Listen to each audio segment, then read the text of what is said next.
पुण्यामध्ये एका गर्भवती महिलेची रस्त्यावरच प्रसूती झाल्याची बातमी समोर येते। पुणे जिल्ह्यातील शिरूरमध्ये माणुसकीला हादरवणारी घटना समोर येते। एका गरीब गर्भवती महिलेला रुग्णालयात उपचार न मिळाल्यामुळे रस्त्यावरच तिची प्रसूती करावी लागली आहे। मात्र स्थानिक नागरिक, महिला आणि एका डॉक्टरांच्या तत्पर मदतीमुळे आई आणि नवजात बाळ दोघांचेही प्राण वाचलेत। माहितीनुसार प्रसूतीच्या वेदना तीव्र झाल्यानंतर संबंधित महिला रस्त्यावरच कोसळली आणि तिने तिथेच बाळाला जन्म दिलाय। ही घटना शिरूरमधील गजबजलेल्या परिसरामध्ये घडली आहे।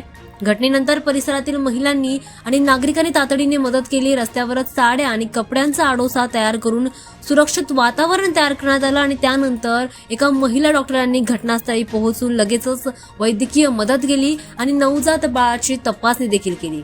आई आणि बाळाला पुढील उपचारासाठी रुग्णालयात दाखल करण्यात आलाय। दोघांचीही प्रकृती स्थिर असल्याचं सांगण्यात येतंय। या घटनेमुळे आरोग्य व्यवस्थेतील त्रुटींवर आता गंभीर प्रश्न निर्माण झालेत।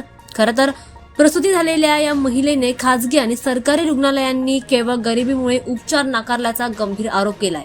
या आरोपांमुळे केवळ एक घटना नाही तर संपूर्ण आरोग्य व्यवस्थेवरच प्रश्नचिन्ह उभं राहिलंय। माणुसकीच्या जोरावर रस्त्यावर प्रसूती पार पडली, मात्र रुग्णालयाची दरवाजे बंद का होती असा प्रश्न आता समोर उभा राहतोय।